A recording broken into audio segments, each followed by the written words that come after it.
So on table 3, we raised from the button a quite speculative hand, but given Pull My Pocket folds so much from the small blind, he's not going to be 3-betting us very much, so I don't mind it. And I definitely want to play heads up in position against this weaker player's stakes. And so we get to this flop of King Queen 2. I think this is a very easy c-bet, especially because he's folding to 100% of c-bets. But even if he was folding to, say, at least 40% of c-bets, especially a player this loose, he's just going to miss this board so much that ace is almost an auto c-bet. So on table 2, we call a raise out of position. I think this is a very easy call. I really don't think 3-betting would be very plus EV here. It's going to be good against some players, but given that Pull My Pocket does not fold a lot to 3-bets to begin with, and then he hates folding post-flop for the most part, I really dislike it, mostly because with this kind of hand, you really want some fold equity post-flop. And the other thing to consider is that the player in the small blind, I definitely want to play pots with him, so I think it's way too strong of a hand to fold, especially because we are going to be ahead of Pull My Pocket's range, because he is raising a good amount of hands from his cutoff, as well as we definitely want to play pots in position against Douglas. So we do make a c-bet of about 410 here, and I think that's pretty much optimal as far as sizing wise goes, mostly because we want to make it small enough that we're getting a good price on our bluff, as well as not allowing him to continue with a super wide range there, like only calling with allowing him to call with like bottom pair and like some backdoor equity. We really don't want those hands to continue, mostly because we have air ourselves. And so I prefer just like a 2/3 pot bet that's going to get folds a lot. Meanwhile, on table 2, Pull My Pocket does c-bet as we expect he would, given he's c-betting 70%. As far as what I think his range is, it could be any 4 cards, honestly. He might be checking back something like queens or something like that, something with showdown value, but he might even c-bet that, given he's c-betting 70% of the time, and this is just such a dry board.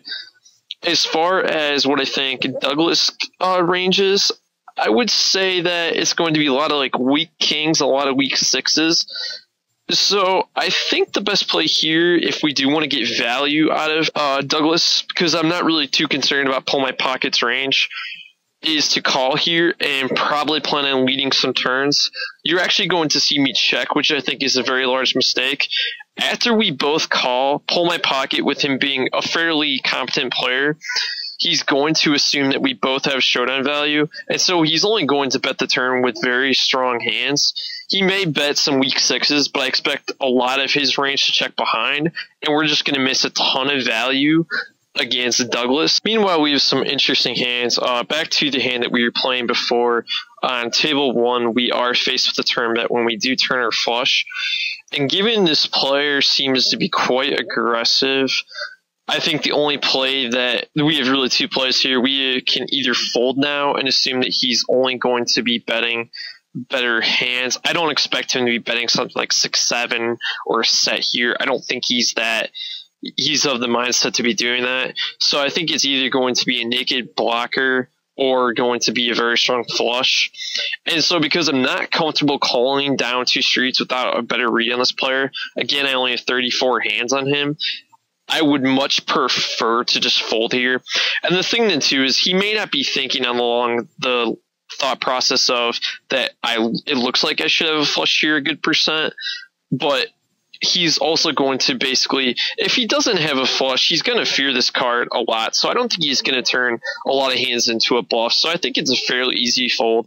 If we had more reads as far as what he was going to do with like pocket 9s or the naked flush draw, or naked flush blocker here, we could do something more with it. But I think folding without too much of a read in the small pot is the best play. Meanwhile, we do get to the turn on table 2, and like I said, you're going to see me check it, and I think this is a fairly large mistake.